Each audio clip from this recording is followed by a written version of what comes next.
It is the 8th of June 2022. It's Wednesday and it's raining outside.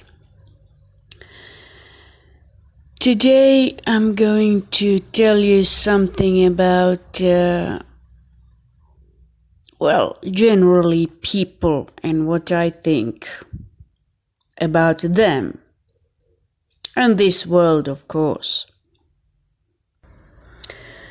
About 10 years ago, a friend of mine had a husband who worked in, he still works there, on the Faculty of Agriculture. And he asked me to translate something for him because he was going to another town for some kind of international conference, and he doesn't speak English, he's 55-6 years old, but he never learned to say three sentences in English language. But it doesn't matter. I said okay. So I went to his faculty. It's not a university, it's like a faculty, And I already mentioned it in some of my previous videos. All his translations that he sent to, let's say, Germany, England, something like that, Western European countries, they were all rejected, some of them 2 or 3 times, because the translation was bad. And so his wife told him to go to me. Well, try her, she lived outside abroad and maybe she'll do something for you. And he resisted, of course, because this is an ego of a professor, She's not the professor at the university, so I have nothing to do with this stupid idiot, What can she do for me? But as it happened, all my translations just went through. Nobody returned my translations, so it happened once, twice, 3 times, 4 times. Basically, the first time he came to me, he came with his wife, and I never did something of that sort. And I did it the way I thought it was right. And he came to pick it up, to take it. And I told him this was like a joke. Well, listen, if there is somebody else who needs some kind of translation, you just let me know. It doesn't matter. Maybe I can charge something, because I did everything mine for free, because I really loved that friend of mine, not because of him. This is just my friend's husband. I don't have to like him, but I like my friend and I want to stay good with her. And I remember I told him this was like a joke, because, this translation that I did for him, it was refused 2 times, and it was very important for him to get that translated thing and to send it to Germany. If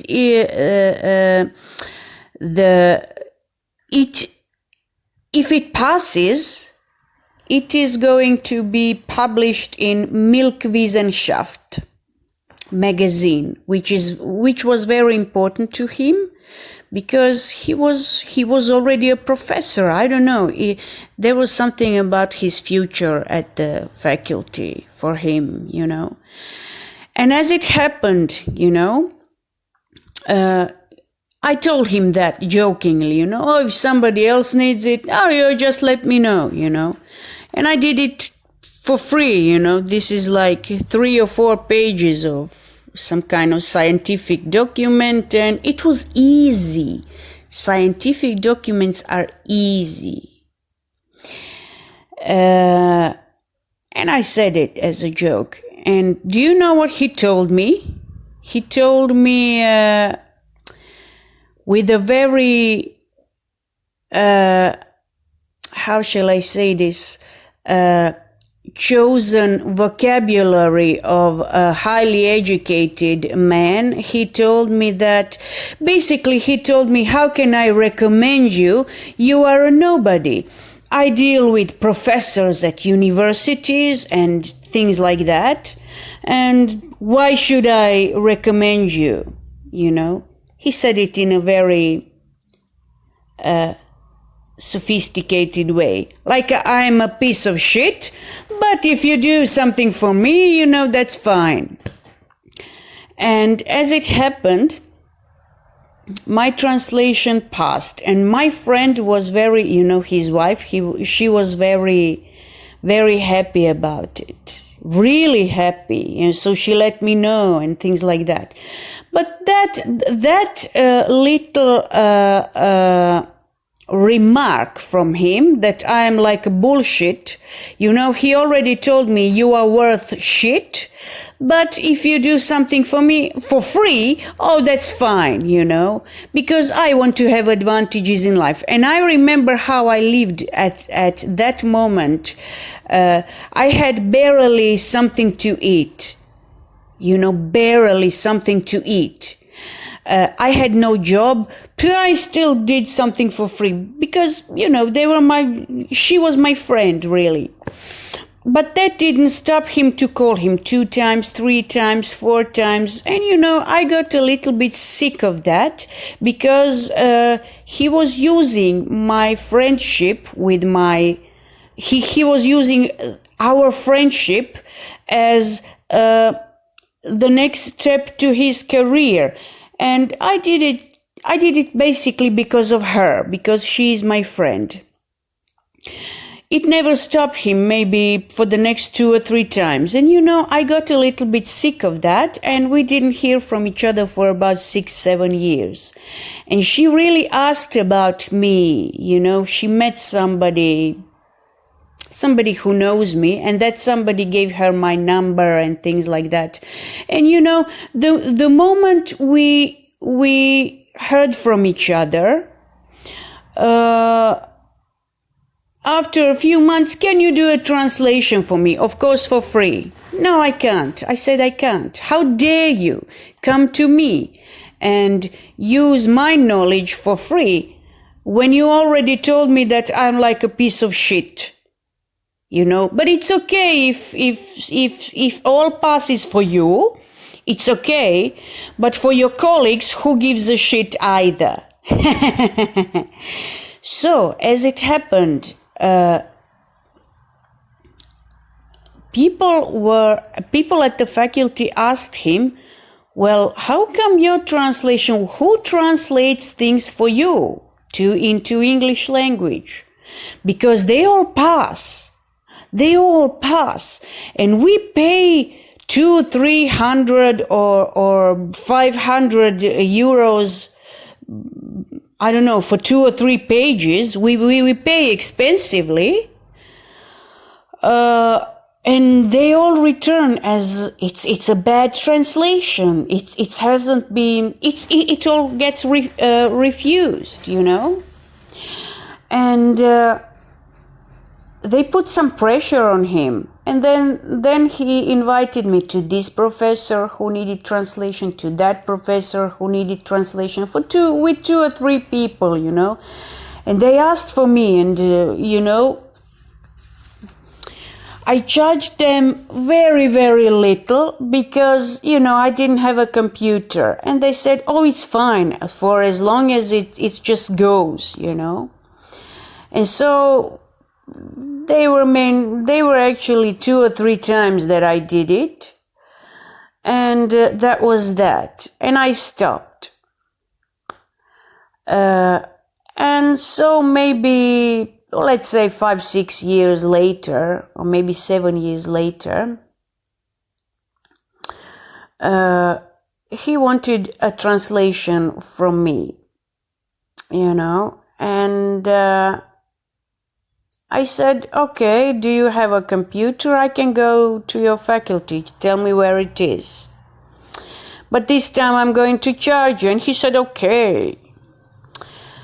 And so I went. I did what I had to do. It takes me like maybe 1 or 2 days, depending on what has to be done.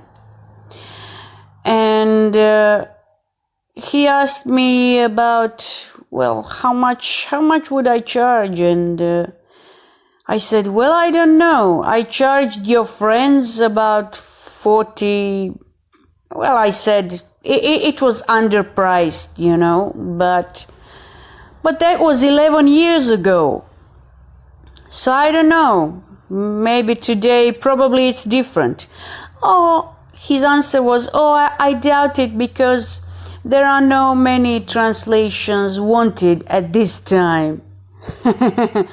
So basically, after 11 years, he wants to give me the same money. Can you believe this stingy bastard? He wants to give me the same money like 11 years ago, and the prices have all doubled since then. And I was, well, almost homeless at that time. One time I was fine, and at that time I wasn't. What kind of a stupid bastard you are? You send your children to church and things like that, and you pretend to be, which is very important on this planet, outside smoothie, inside loony. And then you get surprised that your first door neighbor, whom you knew for 20 years, 10, 20, 30 years, is a killer, a stingy bastard, somebody, I don't know, a Hitler or something. Then you get so much surprised. He buried somebody in his backyard. It's such a great big surprise for you. No, it's not. Because that's the way people operate on this planet. So the rules that were given to you, don't lie and don't kill. Don't be a stupid idiot, basically. This is for your own advantages. And so what happened? Let me tell you the story till the end. I remember I was at his faculty, college, call it as you want. And I had a little break, and he offered me a cup of coffee. And I remember somebody had a birthday, and they offered me a piece of cake. There is a special room to, drink and eat coffee. Drink coffee and eat a cake. So I remember there were 3 English professors there, all women. And they asked me, well, who are you? They didn't ask me where do I live, how I am doing, and things like that. They asked me, who are you? Where did you study? That's very important for highly educated people, They teach English at that same institution. And they asked these questions, it's very important. And I thought to myself, I didn't tell them anything special, but I thought to myself, this guy, I didn't even finish the university to study English language, but you all 3 did. And whenever you translated and charged big money for that, because, you are highly educated motherfuckers, it all got refused. It all came back as a bad translation. When I did it, I do it for the first time, and it's okay, it goes. So I invented a special story for them, I studied here and there, and there was a big, there was a huge response to that. Oh, did you? The first one said, "Oh, my daughter went to this university, blah, blah, blah, blah, blah, blah."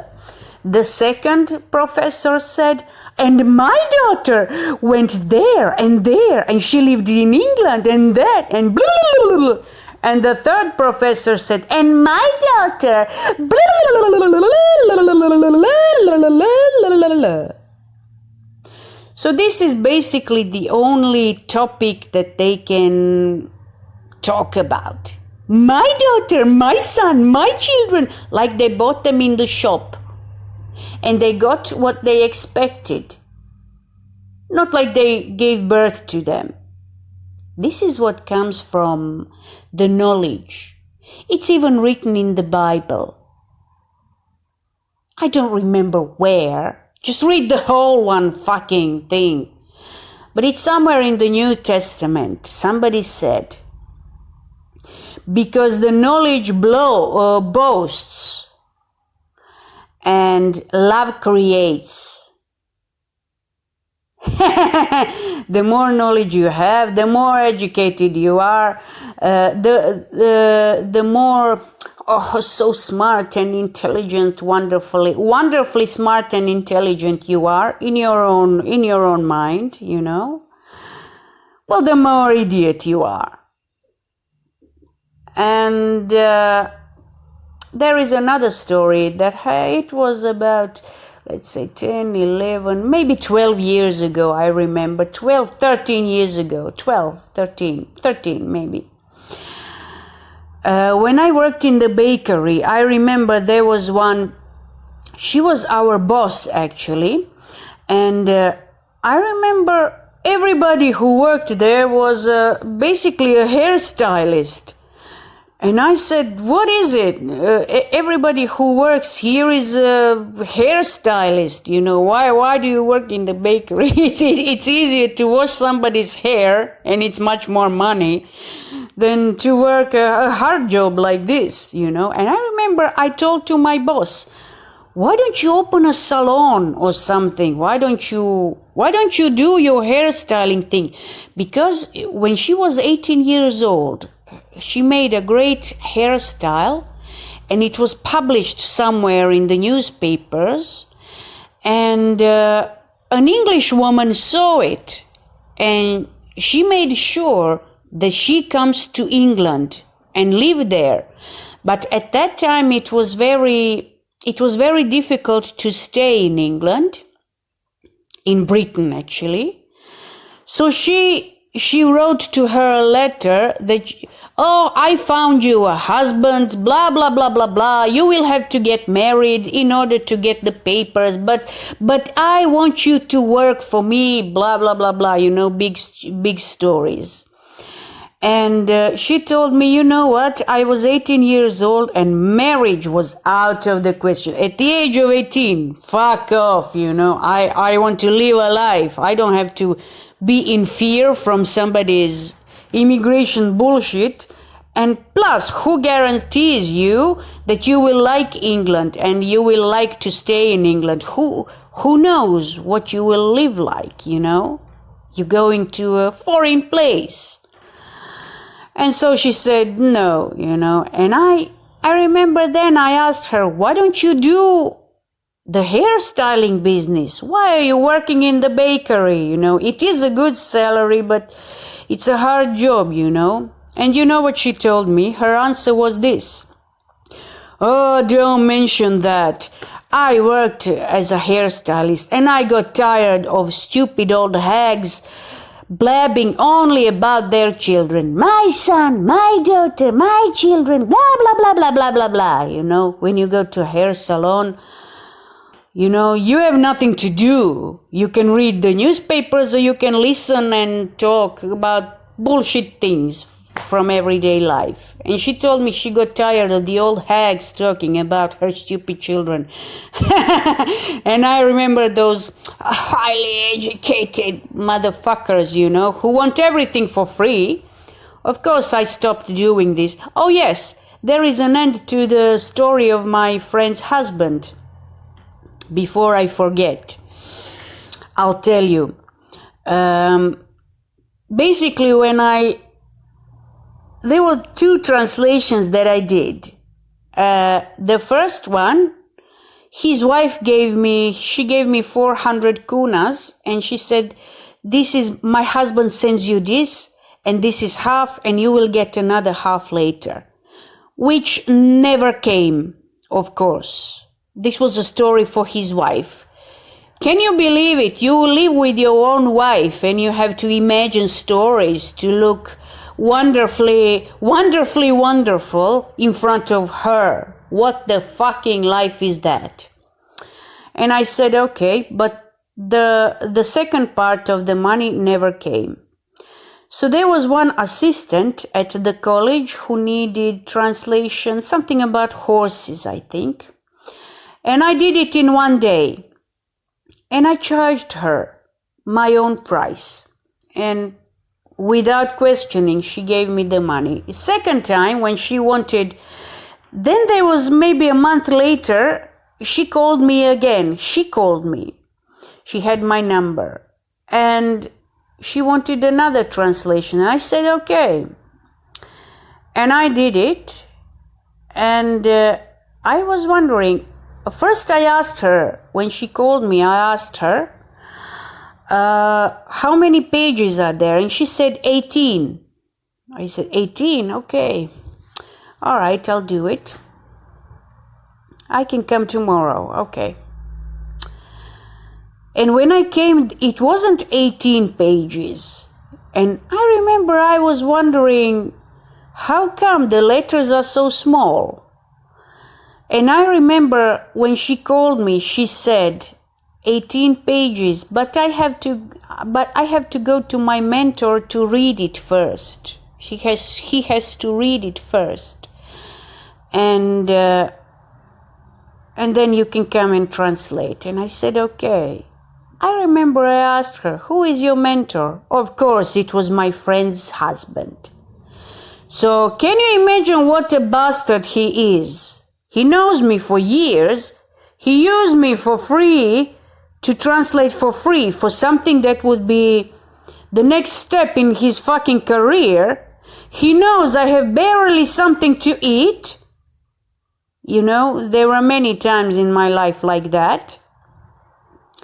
And then he told her, basically I realized what he did. He read the papers, it was good. But he advised her to use the small font, not to have 18 pages. Why should I have some money, charge her and have some money in my pocket? I don't have any money at all. But he lives in a big house. He has a good job for like 20 years. You know, fuck you. I realized what he did. And then I charged her. I really did. And after that, he called me that he has another translation for him. I don't know what. And I didn't say anything. I said, okay, but I'll charge you. And I did it. It was on a USB, USB stick. And I decided I'm going to charge him this time, big time. And if he doesn't give me the money, I just won't give him the stick. So fuck off. And the first time I charged him, big time, that was the end of my friend's and mine friendship. That was his wife, yes, of course. She never called back, you know, blah, blah, blah. Maybe once or twice we heard from each other, but, you know, it was all about the fucking money, you know? And that was the end of our friendship. No, I don't hate her. I understand that he's her husband, and everybody's been telling me this for years, you know, why do you bother with this stupid guy? But it seems to me like whenever you show yourself, whenever you show your goodwill to somebody, they don't know how to stop. Of course, he is Bosnian. I talked about the Bosnians a few times before. they're not bad people, but they are incredibly capable of creating the aura around themselves. Oh, I am humane. This is for a human being. This is for a bigger cause. This is like they're incredibly incapable of creating that kind of aura. It's humane. It's for the people. It's, something unbelievably humane. And on the other hand, at the end of the story, or just tomorrow or 2 days after, you see that he does everything for himself. He's just a sold soul, what is called over here. He does everything for the money just like everybody else. You see the selfishness, in other words. And they get offended, like these two, they got offended when I charged once in my life. I asked for the money because I'm the one who needs it. I'm the one who has to get out of the poverty or something, and I'm the one who charged you. The truth is this: they don't appreciate anything but themselves. They speak about God, and usually they are, how shall I say, they believe in God. They go to the church, or the Muslims go to the mosque or something like that. But they don't actually believe in anything or anyone else except their own selfishness. And you can find people like that everywhere in the world, not just there. You can find them everywhere. But then people get surprised when they get wars, like it was, for example, in Bosnia, like 25 years ago in Bosnia, there was a terrible war. They get surprised by the wars like that. Well, ask yourself one question. Why were you an actor or an actress all your life? Oh, it's for our children. Oh, it's so humane. It's godly. It's this, it's that. Do you want something to eat? Do you want, who fucks hospitality like that? Hospitality is just hospitality. If you come to my house, would you like a cup of coffee and that's it? Or would you like something, I have a cake or something like that? This is just normal hospitality. You'll find it in Germany. You'll find it somewhere in Spain, in Brazil, something like that, in Canada, everywhere. It's just one of the normal things. Or except in England, you might get a cup of tea or a cup of coffee.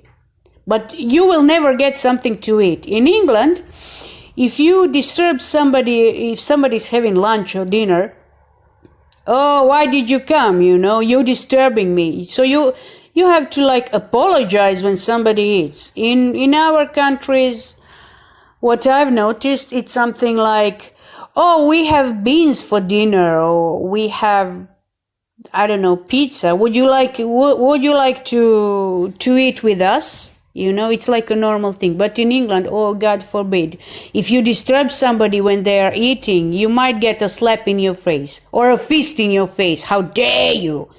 Like I have to read his mind, that he eats at 3 o'clock or 5 o'clock or 7 o'clock. Who gives a shit when you eat, But in our when you are in our territory, it's usually like, would you like something to eat? We're just having lunch. Would you have something with us? You don't have to, but you can. It's like a normal thing. It's just like a sin to leave the person hungry, or just not to offer. Anyway, this is what I wanted to talk to you today about human selfishness.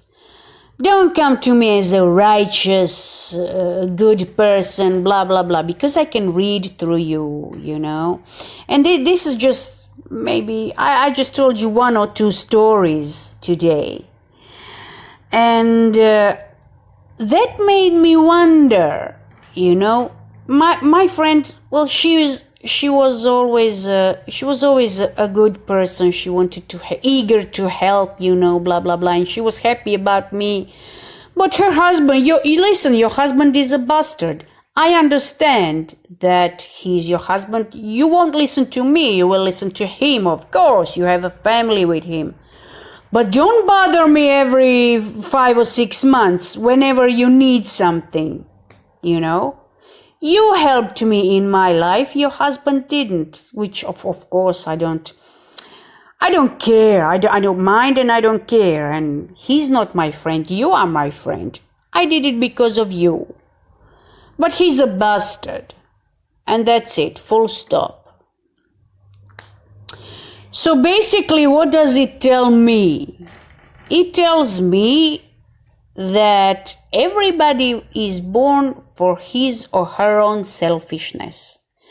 Somebody behaves in a better way, in a better manner. Somebody doesn't. Somebody is just a good actor. Somebody is not. Somebody, I don't know. People are a little bit different from another. But basically this is it. Whatever matters to you for your survival, you will find somebody, something or somebody else to be a parasite to. And I can't believe there's, Oh yes, and there is something else.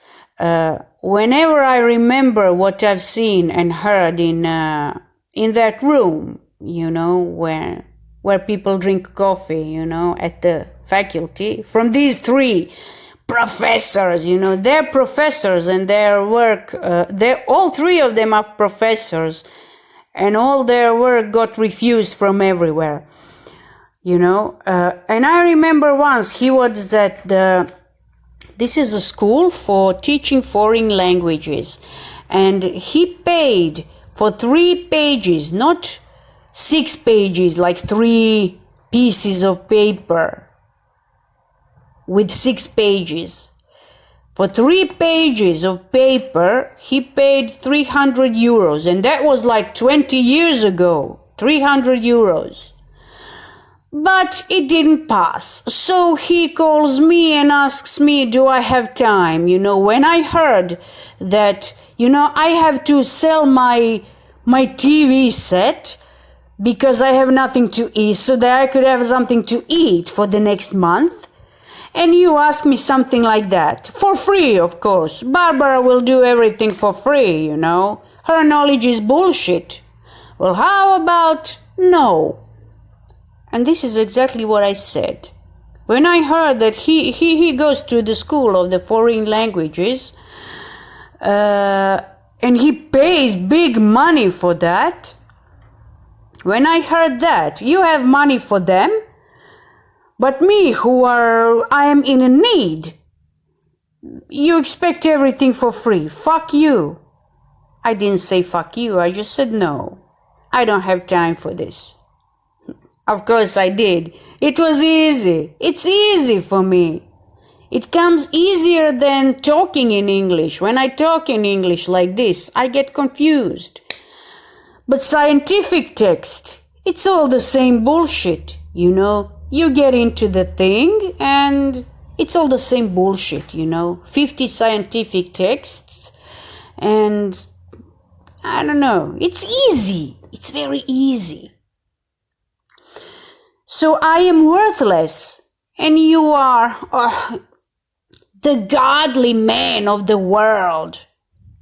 Where did you get that fucking idea? Or only your wife and children and you and your family, you are important, blah, blah, blah, blah, blah. No, it's not true, so fuck off. And basically, that was the end of the friendship. We don't hate each other, but it was just the end.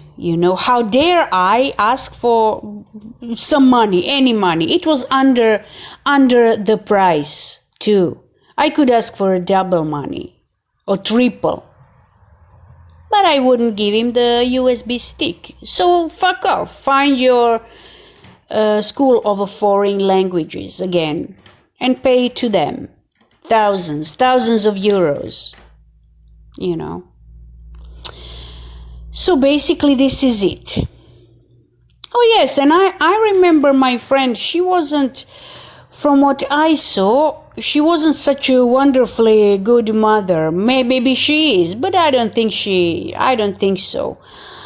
Because I remember I didn't see her for about 10 years. We heard each other over the phone, but we didn't see each other for about 10 years. And then when I saw her, I remember she drove me somewhere, and